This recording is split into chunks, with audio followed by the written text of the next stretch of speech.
humility and appreciation, and with a great sense that they belong to my ancestors, especially the women in my family. Thank you.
First name's Doni, last name's Glover. Entered the winning for the long haul, baby.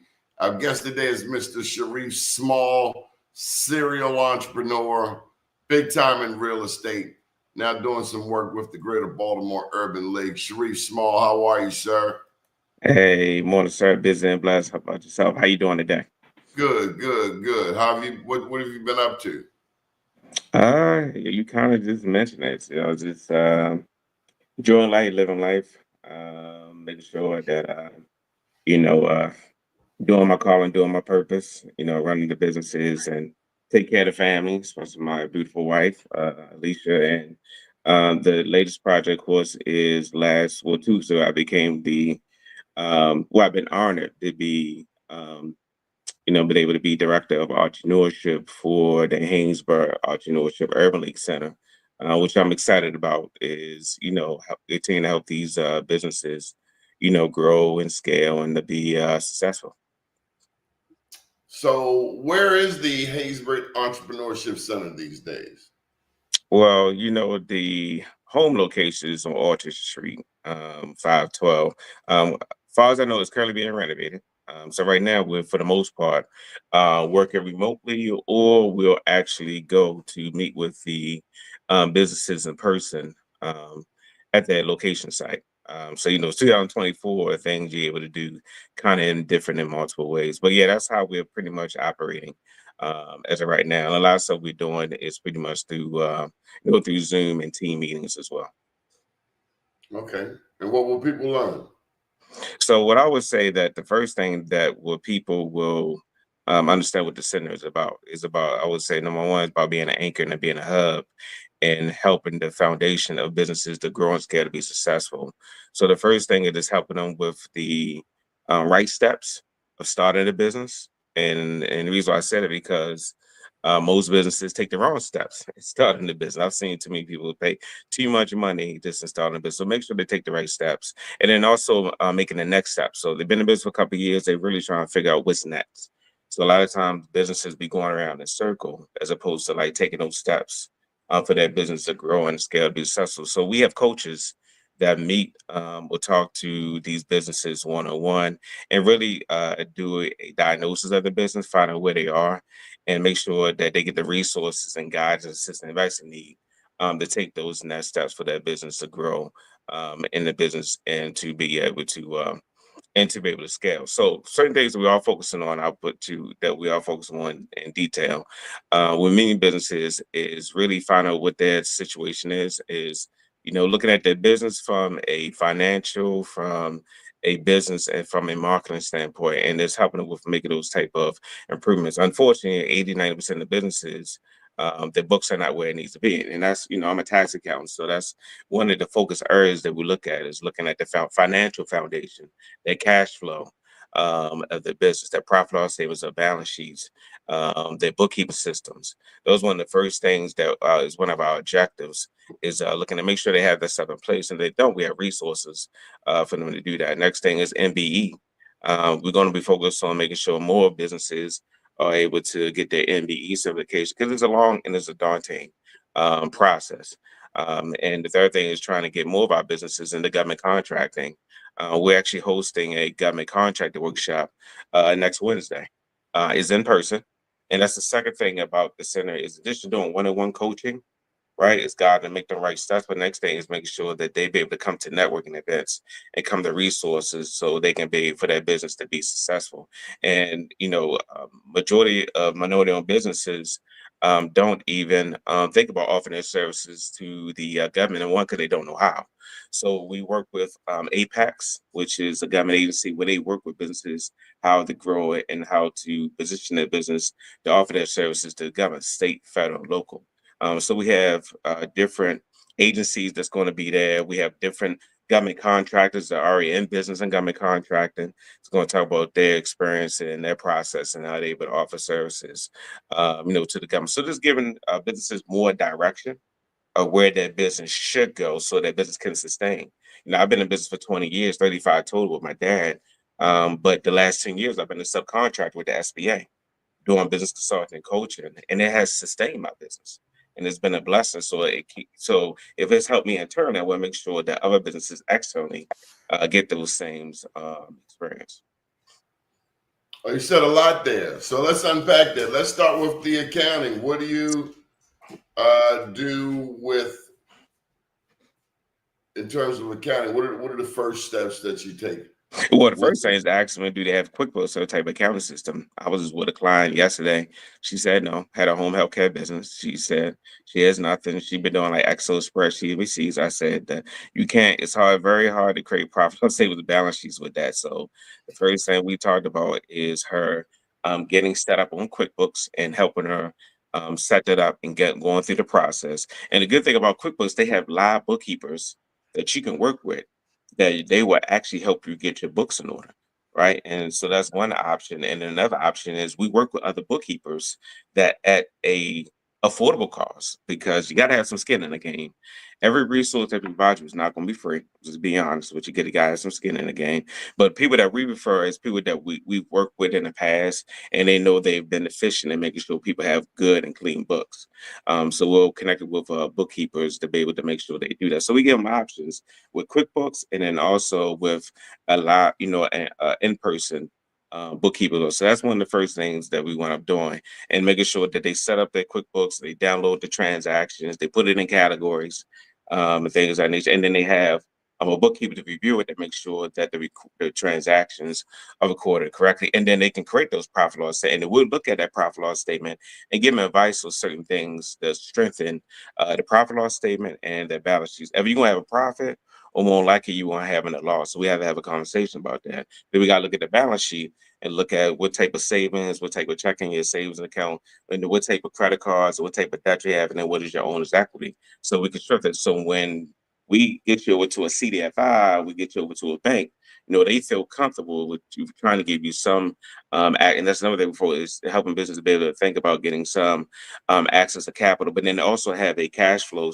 statement and have a budget that makes sure in their business plan and their financial projections that they can actually financially afford to take your additional debt and be able to pay it back. So that's helpful, working in capital or equipment. And then eventually one day our goal mindset is it's not just about owning the business, but if we can get you to own the building of your business one day, that would be, ideal. And we help them put that in their business plan and be able to help them strengthen their cash flow to be able to afford that. So do you find that most businesses need the accounting, need the QuickBooks? Is that typically what you start off with a business?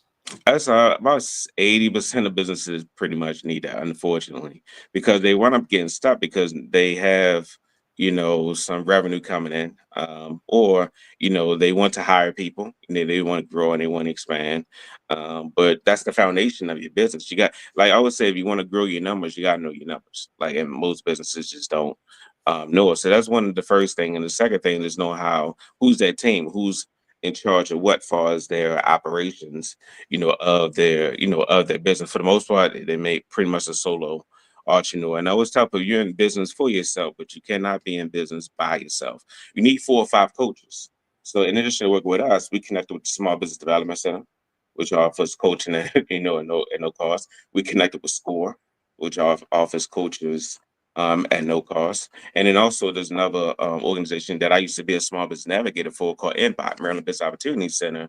And they actually have a program, because I used to be a part of it, where if you've been in business for 2 years and you make over 100,000, they can actually provide some accounting services at no cost to you. I If you mean, they make will actually oh, pay for to get your books in order, but you had to be in business for 2 years. Your revenue got to be at least over 100,000 for them to be able to provide that service, because they have experts. And I used to be one of them, accounting experts. So if they hit that criteria, we actually will send them over to there where they do consulting with them as well as with us, and they can help them get their books. So there are a lot of resources out there. So let's say you need like 4 or 5 different coaches for your team.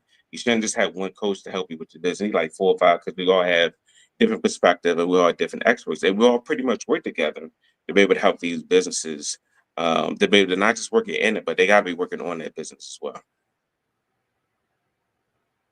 well, you say a lot there. You might want to slow down so we can get some good notes in here, Sharif. Gotcha. Um, so the second thing you talked about was I know. is certification. So I take it that you believe in the Minority Business Enterprise Program. I believe in it, but I think there's still some assistance that needs to be helped with it. Like, so even at the event that we're doing next Wednesday, we're going to have the MBE outreach team there. And they're going to be having information for those that are looking to get the MBE certificate, or those that are actually in the process and they're kind of maybe doing it themselves, but they also do offer an assistantship program. So as you are, go through that class, 'cause they have a class that most people don't even sign up for, which is at no cost. Slow down. Are you talking about the state of Maryland? Yeah, MDOT. So we're talking about so look, if we're gonna school people, we gotta break down these acronyms that you use on a daily basis and like the back of your hand. So a lot of people don't know what MDOT is, Yeah. where it is, what Yeah. they're in charge of, the interrelationship between MDOT and the various other agencies, and how they got to be important from a gubernatorial standpoint, meaning is MDOT under Westmore as good as MDOT under the last governor or the one before them? I definitely feel like more emphasis have been put on MBE, which I think is good. Is just making sure that from a state. Why Yeah. do you say that? Yeah, so just from conversations from people at MDOT, like there's really more emphasis, number one, at making sure that minority businesses actually get a piece of that pie, like they're actually getting some contracts, whether it was a prime or a side. I don't think beforehand. Now you throwing curveballs. Now you're mixing me up. Minority business enterprise typically is geared towards getting businesses subcontracts, correct? Well, you could be a prime or a sub. That's not my question. I understand, but that's my answer. Typically, when that conversation comes up, it's about blacks, but also now women, white women, Latinos. Yeah, I know. So that's why we got to slow down a little bit. Yeah. When these programs first came on board back in the 60s, thanks to people like Prime Mitchell, it was the level of playing field for black people. Right? Oh, yeah. I remember not just Perry Mitchell, but you talking about Robert Clay, you talking about Arnold Jolivet. They was an advocate for making sure that us as black folks be able to get. Now, of course, other ethnicities have got to mix It's into that. changed. Yeah. So white women tend to get more minority business enterprise contracts than anybody. Yeah, I know, and that's the problem. So yeah, that's but you gotta let me finish. That's what I was trying to get at. So what I've been from the conversation that I've been having is that there has been more emphasis on making sure that Black folks are supposed to be getting these contracts now. There wasn't emphasis on that before under the previous administration. So from the conversation I've been having with people in the administration, like in the contracting officers, right? There's contracting officers in these state agencies, right? That I have had conversation with, that there has been more pressure on them making sure that African Americans actually get more of these government contracts, which leads to the events that we are hosting and making sure we focus on African Americans are getting these contracts from these agencies as a prime as well as a sub.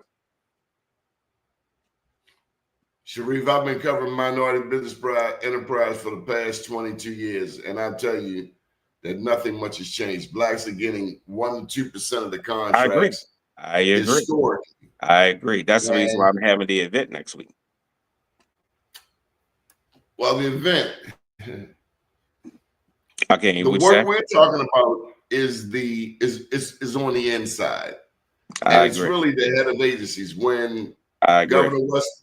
Governor Westmore first came on board, he talked about holding the various agencies accountable. He gave them all 90 days, as a matter of fact, for a plan. And I think the proof that we're looking for is with not so much the people on the inside, because that's their job to say that they're doing That's their well. job. Don't mean they're going to actually fulfill that job or that purpose. Right. So I think the proof is in the businesses that are out here, Mhm. from Prince George's County to Baltimore County to Baltimore Well, City. What are yeah. these businesses saying? Well, I think it's twofold, right? Because for one end, it has been an issue with that, was them actually being able to get these contracts. But I think also we got to make sure that these businesses are actually ready to fulfill these contracts.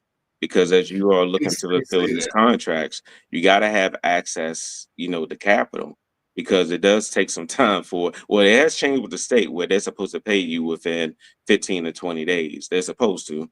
Some do, some don't. So you got to make sure you have some access to capital set aside and the staff and the woman and manpower to be able to fulfill these contracts. Another thing too is a lot of businesses don't even know that they're actually ready. Like I had one client who just got her 8A, and she's like afraid to go after the contract. I said, "You just got your 8A. You are ready to go after federal contract." She didn't think she's ready. Everything she got there have to go after 8A. She's a women-owned, minority-owned, veteran-owned business that has a home health care business and is doing very well. But she doesn't offer her services to the government.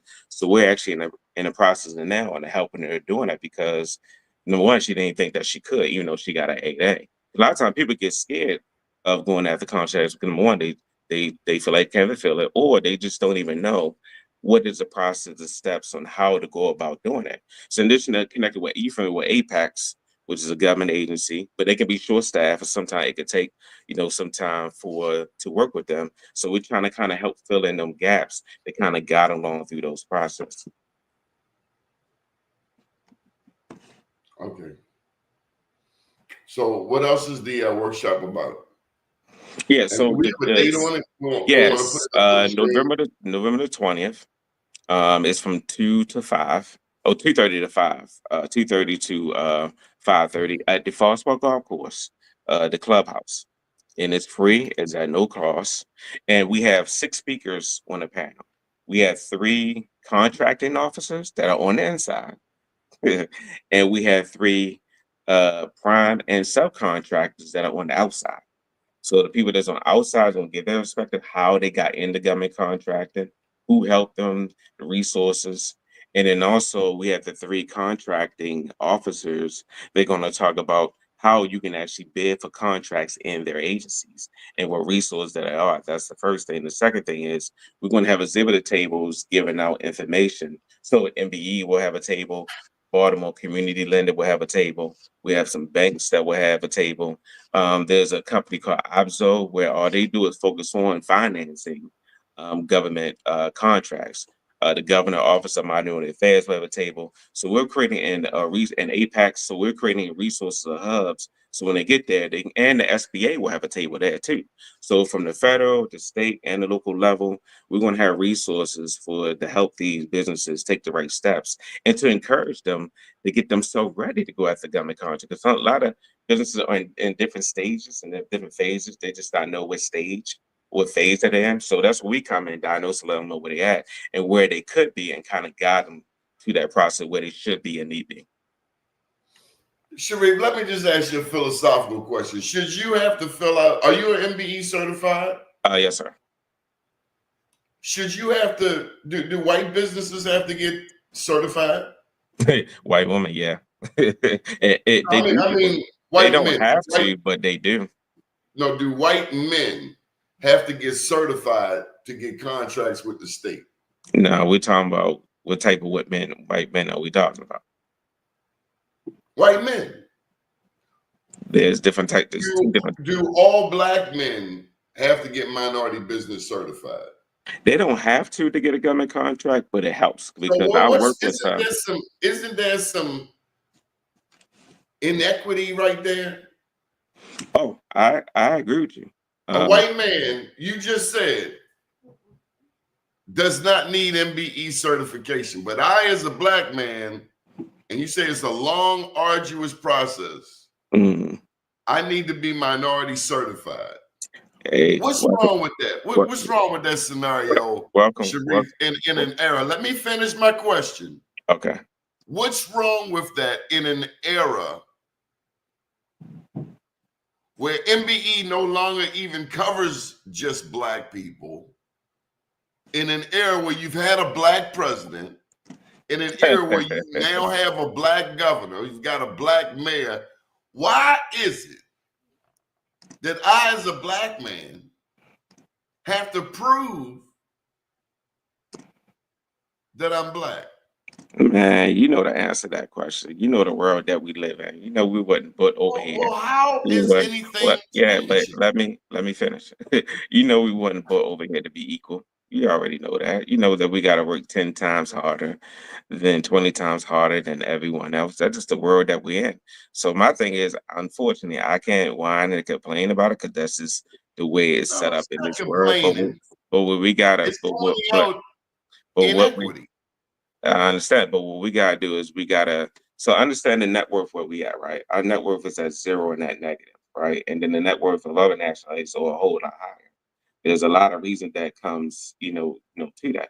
What I'm trying to focus on is the solution part, because we already know what the issues are. Education, political incarceration, unemployment. It's a mental, psychological thing. There's a lot of things that do that. I'm trying to read all past that and make sure that we get to the resources that we need and the guidance that we need to try to reduce that wealth gap. Because that's really what it comes down to. We got to reduce the information and the education gap, because we got to come together and we all got to work together and we got to collaborate more in our working silos. So there are contracts where you can work on and you can partner together on government contracts.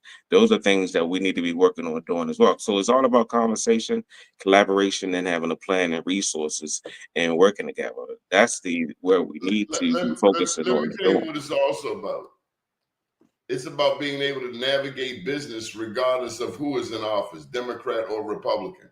How do you see black businesses faring under the Trump administration? Do you think Donald Trump actually gives a rat's bottom about minority business enterprise? Is that going to be our strategy going forward with Donald Trump as president? This is my opinion. Let's just look at the previous administration. Let's look at the previous when he was in office. For 2016 to 2000, I believe the 20. And just focus on, what the economy was. There were black businesses that did well, and there were black businesses that didn't do well. I think the key thing is that whoever's in office, we got to see what the opportunities that were. There was resources for businesses, and we got to get in the game when it comes to owning businesses and owning real estate, because that's what our new commander in chief is going to be. And those are the tax benefits and the tax resources that are just. So when Trump was in office, I was focused on tax benefits and tax resources and real estate, because that's what the resources that are out there for our businesses. A lot of people just wanted to complain about again, what was going on, but we got to focus on getting into the game. The game is out there. The tax laws are out there. We just got to tap into it, and we got to get in the game and really take advantage of these resources that are out there to really to build these businesses. So will Black businesses do well or do better under Trump administration? It's what we do. It's not really what's in the office. I get it, but it's really what we do as a people. Because think of all the other cultures, whether other administrations in there, they move different, right? Than the way we move. We don't move the way other cultures move, and that's the problem. What we got to do is we got to It's a mobilize and we got to problem. stabilize, and we got to work together. So that's how I look. And how I focus. That's a blanket statement. You say we don't move like other Not as much as we communities should. move. Not as much as we should. So you're saying that the Latinos who speak Spanish and English, they move differently than we do who have been Oh here. yeah. Oh yeah, there's something called delayed gratification. They'll be, yeah, they move totally. Every nationality move different the way we do. We got to be able to work Damn, together. We got Sharif, to you just put sacrifice. Black people totally down. We don't know what we're doing. I wouldn't say that we don't know what we're doing, but we got to do better, just a little bit better. I mean, look at our net worth. Like the numbers don't lie. Like look at our net worth. Look at our poverty. Look at the quality of life Damn, that I'm we live. embarrassed to be a Black man in Look, business. look, Let you tell it. look over. I wouldn't say that. No, I think there's a lot of opportunity. I mean, And because and let me get a comment in. It is my show. uh, Nothing is more annoying than hearing that your entire race of people is not doing well. but I mean, we know that. That's a heavy statement, Sharif. But, I don't know but that you can just say this that is but and this is walk nothing. away. Hold up, This let me is finish. this is nothing. This is nothing new though. You know that, right? You can look this up. It's statistics. It's facts.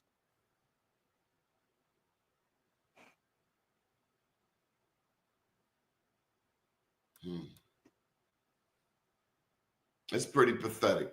Okay, anything else, Sharif? So the key thing is that we got to focus on the solutions and the positivity. That's what I'm gonna focus on. You know my track record. You know my receipts of what I be doing in the community. And I that's really somewhat know your track record, no, you but know my track record. this Come is on, now, part. I done this been on your is show like 4 or 5 times. you've been on my You get show my before. emails. You know what I do and what I work. I And know how you I do go about my work. workshops. So does You know. Wayne Frazier. So does Sheila Dixon. So does Edsel Brown down in Southern Maryland. But this is pretty sad that we have been in business as long as everybody else, but we move different.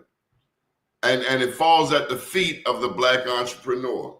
What do you say to the Black I consumer? wouldn't say it just fall at the feet of the Black entrepreneur. Like I've said before, You there said we don't there move. are You said things, every other group of people moves differently than do we.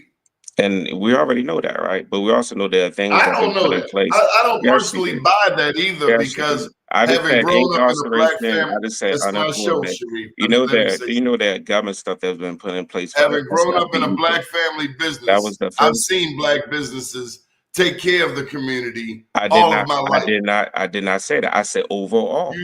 You I did not. said So hold up. Let's be real. Let's cut the chat. Let's stop.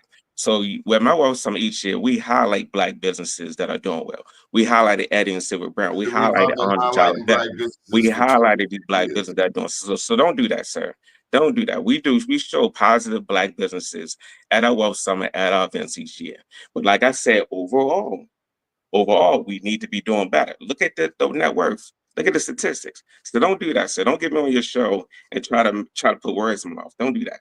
No, don't do Well, that. don't come on this show. And don't try to compare me to other people. I am me. I'm Sharif Small. You know what I do in this community. You know the events that I do to try to empower people. You know what? Sharif, there are many Black And businesses you who know, have been in business for decades, who have served this community I and know that. served this I did not community say. well. I did not say that, sir. Without I did not minority say that. business I did not enterprise. say that. I said don't put words in my mouth. I did not say that. I did not say that. There are a lot of businesses that do Well, well, you and we make some highlight them. blanket But I statements said yourself. overall, we still need to do better. Look at the net worth that we're at right now. Everybody needs to do better. Look at the net worth. Everybody needs to do But we're better. talking about But Black people. We're talking about Black people right now. That's what there are you Black asked the question. businesses. You talk about black businesses, and I'm giving you an answer. You ain't got to like it. I don't care. But at the end of the day, I'm doing the work in the Yeah. I know you got your radio show, and that's Not that's everybody great. wants a But in contract, addition, Sharif. and I know that, and they can come to the event we got And going on not next week. everybody needs a contract in order to be successful. Sir, I did not say that. I said it helps sustain it. I ain't say it helps to be successful. They need coaching. They need a lot of things, right? I ain't say that they only need a government contract to be I don't know successful. what your experience has been, but I've grown up around black businesses, and they've been feeding the community, taking care of the community, giving Sir, back. I know that. Hey, sir, I'm one of them. I know All my that. life. And I know other businesses that are doing very well. We highlight them at our Wealth Summit. We highlight them at our Wealth Summit. We highlight, has we've been been a to big my Wealth game. Summit. We highlight them at our Wealth Summit. I understand it, but sir, I did not say that. And I said there's a lot of black businesses that are doing well. I did not say that. Sharif, I just said in my overall, if you look research at the net on worth, minority, we could be doing better. in my research on minority business enterprise, blacks get about 1% to 2% of contracts, and have done Sir, so. I already know it. That's the going back reason why 20, we have our 30 that's the reason why we have our government contract workshop. I already know that. I already know that. We even say that. You may know it, but does the general public understand? If you come to our Sir, if you come to our events, they know that because we've been doing this event every year. You know I've been that. going to events for 35 We've been doing years. that event. That's nice. And I've been doing events for the last 10, 15 years. That is very nice. When you come to our event, we talk about 1% of that we get in government contracts and increasing us into that field. We share that. We share that in our emails, and we share that when people come to our events. Here's the interesting thing. We can have all of the black elected officials. Now, this is where I will agree that we move differently. If Latinos had the Latino governor, the Latino attorney general, the Latino treasurer of the state of Maryland, the Latino mayor, the Latino comptroller of the city of Baltimore, the Latino state's attorney, we wouldn't even be having this conversation. Some people get contracts through minority business enterprise, and some people get contracts on a phone call. And I found that when the Republicans were in office, there was a lot more business, and I'm talking about here in the state of Maryland, under Ehrlich, under Hogan.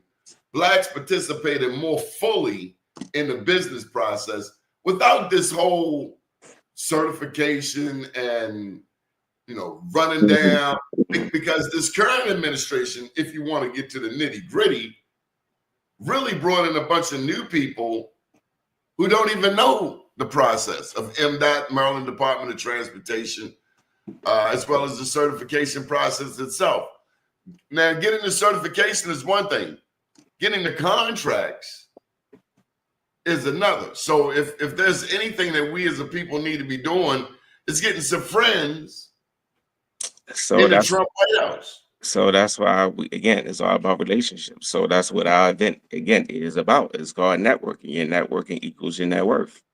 So we have the contractors and we have businesses that are already in it, and we have people that are interested in getting the government contract. And so yes, you don't need a government contract to be able to be successful, but does it helps?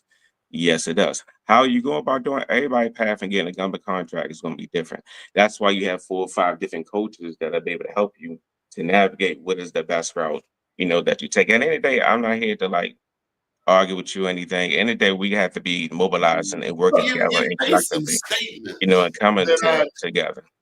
Well, you don't have to like my statements, but the issue is that you construe the statements that I'm having. You sound like you're not understanding what I'm saying. I've tried to break them down, but you spit them Well, off so fast. I break them down for you. I think very digest. intelligently and the right way. I don't think it's rocket science the way I'm talking and the way I'm explaining and where I'm communicating things. The day I've been saying for the last 10, 15 years on your show and on everybody's show, I stick to the solutions. We can talk about issues all day. We know what the issues are. I'm focused on solutions. You see my track record and what I do in the community. That's what I've been focusing on. So we can go back and forth about just like issues. I see hundreds of other businesses. But as we have put different governors and mayors in office, we have to be able to articulate. We have to realize we can't wait for the government to help us. We have to work with them, but we can't wait for them to solve our issues. We have to come together, mobilize together, like I said before, and work on doing this together. Is there a lot of businesses that are doing well? Yes, they are, but we need to do more. We need to do a little bit better. Because again, look at the statistics of our net worth and of our quality of life compared to everyone else. We still need to do better, and that's all I was saying. And it's Everybody like when needs to do better, oh, Sharif. I don't think I anyone. get that. I get that, but I'm talking about I black. don't think You anyone asked about has. black businesses, and I'm giving you a black business answer. I'm giving you a business solution answer. You did not ask about everybody else. You asked about black people, so I'm giving you the answer. Now, if you don't like it, that's on you. That ain't on me. That's not my problem, to be honest All with you. right, Because Sharif. at the end of the day, when I leave here, I got work to do, and I don't have Okay. time to be going back and forth because this is wasted energy. Like I just really don't. Okay. I got Thank nothing but love for you, but I'm gonna be honest with you too. Huh? What'd you say? I say, I got nothing but love for you, but I'm also going to be honest with you too. Okay, Sharif. Anything else you want to say before we go? No, that's it. Okay. You have a great day. You too. All right. So we've been covering minority business enterprise at least for 25 years. And some of these things are true. I don't think our community is any more challenged than anyone else. I think what we haven't really discussed is the minority business enterprise and its history and where it's going. Where it's, whether or not we've actually scrutinized. Well, a lot of times, we shake hands and we do the political thing. But the truth is, right now, we're in the Trump era. And a lot of things are done on a handshake. And people have sustained for generations. So MBE, and yes, Arnold Jolivet, Robert Lee Clay, and countless others have been out there on the front lines to help Black people get a piece of the pie.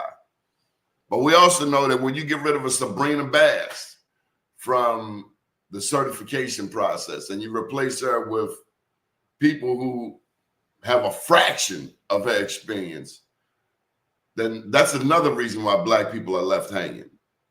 The inside shenanigans, the Black politics. You're not in my sorority. You're not in my fraternity. I agree. We could be doing better with Black elected officials in all levels of government. Now we've got this is what. So, Jai, this is not the platform. This platform is actually online. Are you coming on the show?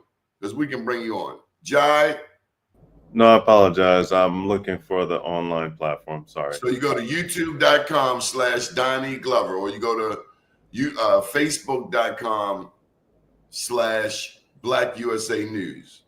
Gotcha. This was never the platform for listening. Thank you. So there's a long history of advocacy. The real question is, has it been working? Now, I understand the QuickBooks, but I also understand that when you have certain people in place, and we will be seeing it on a federal level, whether we agree with Matt Gaetz as the person to be the next attorney general or not, these are the people that the Trump administration has been putting into play. What we have attempted to bring you on this show is people on both sides of the aisle. For instance, David Byrd out of Prince George's County.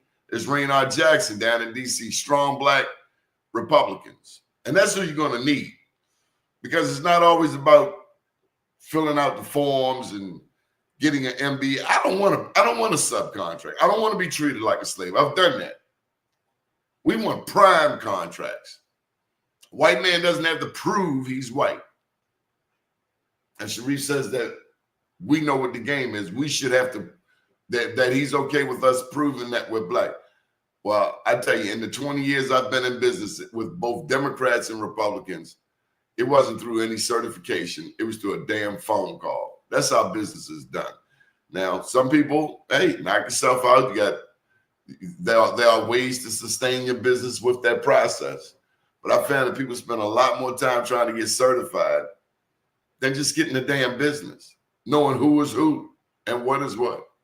My name's Donnie Glover, and we will be back tomorrow with a brand new show at 9 a.m. Up to day, down tomorrow. Do your day and everything will follow. Nothing to it but to do it. I got to do it, regardless of how I feel. I am somebody. Use what's in between your ears. I am my brother's keeper. Good morning, world.